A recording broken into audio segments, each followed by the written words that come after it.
Engage has had a lesson planning module for quite a while now, but it was a little bit clunky. Well, they've now come of age. So, I don't think we're talking about a full sugar drink here. We're talking about a diet soda, but nevertheless, it can do the job. And I think if this was all you had, if you didn't have a Moodle or a Teams or a Google Classroom or something like that, you'd probably be quite happy with this. What it allows you to do is to create lesson plans, set them up in your markbook so that you can mark it online and students can submit work online and you can mark it online and it pulls straight into a markbook. You can't say fairer than that. So if you look on your timetable, you'll notice that the classes are available when you're teaching them. And there are some new columns here on the side. So if I click on class attendance, I can go and take class attendance. If I want to go into the mark sheet, I don't have to go marking class mark sheet anymore. I can go directly from the timetable and I can create a lesson plan directly. Now I've created a lesson plan already, and you'll notice these little icons at the bottom here. So if I hover over the first one, that's a published lesson plan. It shows you that there's an assignment that's been attached to that, task 20, that it's required hand-in, so students can hand it in. By making it a required hand-in, what that does is it means that you can mark it on Engage, basically. You don't have to mark it somewhere else and then enter the marks separately. And you've got even teacher lesson plans, if you run to things like that. So if I click on that first icon, and if you're creating a new one, you would click on the icon on the right-hand side, obviously, but here's one I filled in already. You'll notice it's got a name, Do Your Bit Challenge. It's for the 2nd of September, period 1, and it ends on period 2.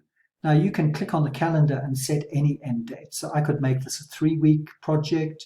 I could make it a full-term lesson plan if I liked. And then by adding assignments, I could attach all the assignments. So, I would typically set up a module of work.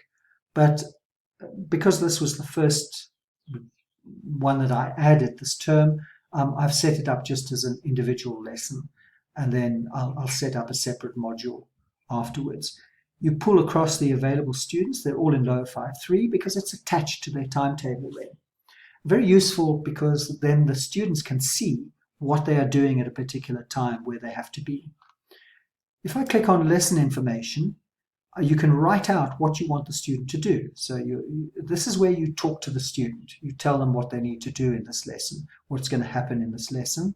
It's 70 minutes long, and these are the links they'll be following. They'll be programming a microbit, so they need to be on that platform. They'll be working with the UN Sustainable Development Goals, so goals 13, 14, and 15. There are links here, and they'll be watching a YouTube video, so the link is there.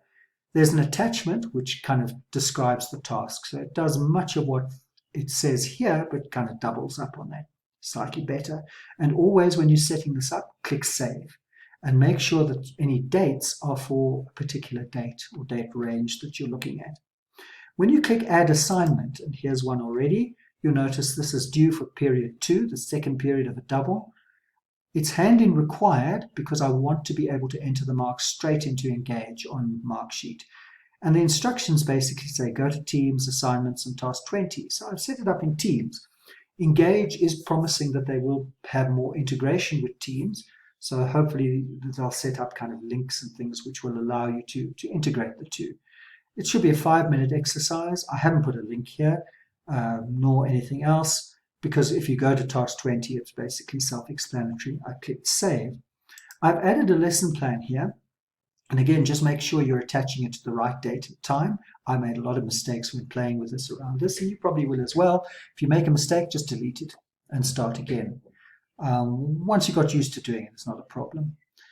You can put in any habits of mind. So this one's about finding humor. You just click that one. The capacity, well, the dimensions of growth. Is it alertness, capacity, commitment, etc.? This one's capacity. Am I using any thinking strategies? I'm going to use the Harvard Visible Thinking, See, Think, Wonder. And obviously, I've only got a few at the moment. If you need others added, please just shout. But I will add as many of these thinking strategies and tools as possible. I'm going to add the discoveries as well. And I've added a space for IT used. So I'm going to use a Kahoot, or I'm going to use a Padlet or whatever. You just add those there. And then there's a short lesson description. So really, this takes a lot of the pain out of doing lesson plans.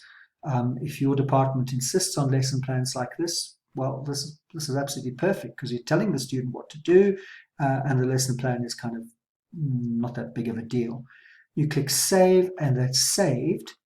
But once you've attached it to this particular class, you can click Save to Archive.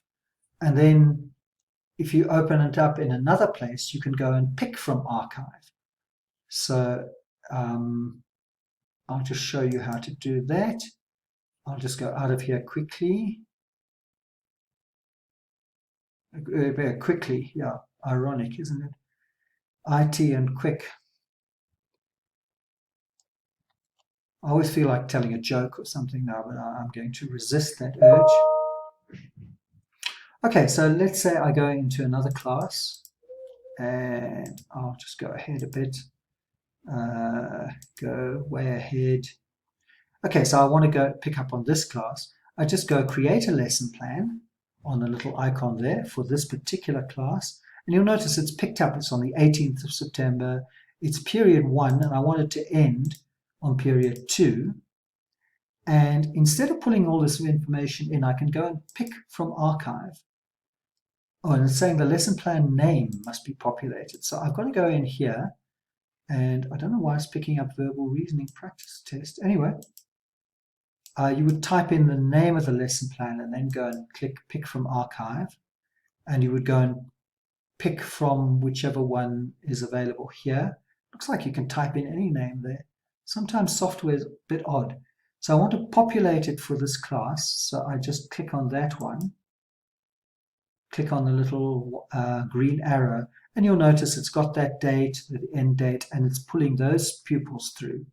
I can then click on lesson information, and you'll notice it's all there, including the assignment.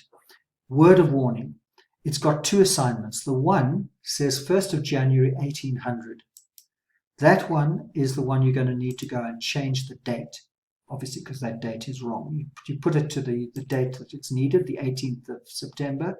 And this one, which says Friday, 18th of September, is actually for that date, is blank. So you can go and you can click the delete button on that, rather than typing this information again. Otherwise, it's a bit senseless. This bit of the thing is a bit clunky and doesn't work that well, but it's easy to work around it. And if you click on the lesson plan, you'll notice it says for the 1st, you've got to go and change it to the 18th of September and then add it for that particular date. But everything that you wrote in here is maintained. One thing to note, when you're putting in an assignment, if you want it to go into the mark book, you must click hand in required. You must click that and say what date it's required for. It doesn't have to be for that particular lesson. It'll show up in the kids' portal as for a different date. Okay, I'm going to pause now and just go to the kids portal so you see what the students see. And don't forget to save. Where it says save, click save for each of these separate things. Hold on. Okay, information break over. I'm on a student's page now, and what they see is their classes, for example, their timetable, and you'll notice that it's not pulling through any of that information. I think let's just go back a day. Go back that way. And when they did computing, no, oh yes, there, it shows it in here. So the students can see it in their timetable as well, over here, or they can click on their classes and go to computer skills and see what information is available for a particular class. So here's the lesson information, and it's for that particular period, and it's got the link to the YouTube video, and they want to see what the assignment is, they just click on that, and basically tells them what to do.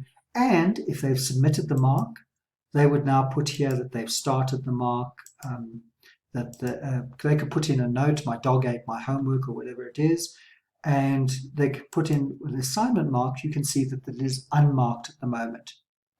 So let me go, and you'll notice the one that says marked here. Okay, I'm not quite sure why it says marked. I wouldn't worry about that too much. Or they can click on homework diary, and they come in here and they can see anything that they've been given homework for, any assignments, etc. So if they're given assignment homework, or if it's just lesson information, they can view that here. So I'm going to pause again for another commercial break and take you into the Markbook, see how that works. So after the commercial break, here we are again. Now you'll notice the little hand in here. Okay, that's when we ticked on the assignment, we ticked hand in required, and that links it up to the Markbook.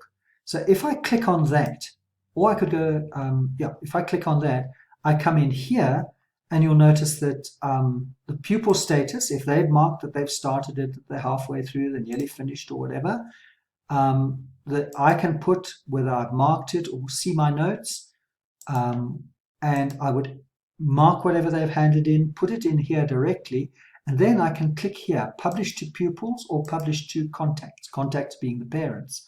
So I can decide, no, I don't want the parents to see that one, or yes, I do want the parents to see that one. And if I click that one, then the parents will be able, the student will be able to see, and the parents will be able to see. So very powerful piece of software here. And you'll notice there's a space here for the pupil uploads. Well, if they've uploaded a file, you can open it here, mark it, publish it to the pupils, publish it to the contacts. Okay, I think that answers a lot of the questions the school has been looking at for how do we report marks on an ongoing basis to pupils. Here it is. Please take note. I'm just going to click unpublish here. So I would just type the mark in there and it will become available in the Markbook. Now, this is lower 5.3. So if I just go to my Markbook, okay, you'll notice I didn't actually enter the mark, but lower 5.3, I just click there. You'll notice that that column has been added. How do you add that column? Well, let me go in here into home. And I'm going to end off with this, so don't worry, this has been quite a long video, and the internet is groaning at the speed of it all. Come on, come on.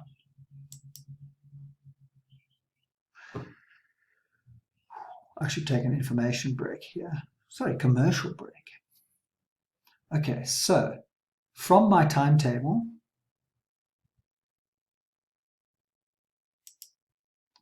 I'm just looking for one where it hasn't been set up. Okay, so for Upper 5 Cog Ed, I haven't set one up yet. If I click on the assignment there, you'll notice I can click hand in required. Okay, so I'm going to say by the end of the period they need to have handed that in. I'm just going to click save. Okay, so I've just set that up. So I'm going to go out of there now. It's a bit annoying that you have to go out and in again, but you know, it is what it is. And this really does save a lot of time if you think about it, trying to navigate from one platform to another platform. So if I click on, it hasn't shown it. What went wrong? Hand in required. Oh, 17th of the 9th. It's not due yet. So this is for the 3rd. So let me say it's due for the 3rd. And I click save now. Good that I made that mistake so that you can see how easy it is to make mistakes like that. Click home again. Just go in again, and I hope I've got, this software allows me to record for 15 minutes. And I'm on 13.5. And I'm going to beat the gun. Just come in. There you can see. If you click on the little hand in for the verbal reasoning practice, click, click, click. Come on, come on. And now you can see it says pupil status not started, teacher status not started. Oh, there's no mark sheet column. You just click add mark sheet column. And I'm just going to call this verbal reasoning. And I'm going to click OK. And then nothing shows for the moment, but when you go in again, it'll be there and you can mark it as you've seen before. Very, very powerful piece of software. Extremely powerful. It might be Diet Coke, but at least it's Coke.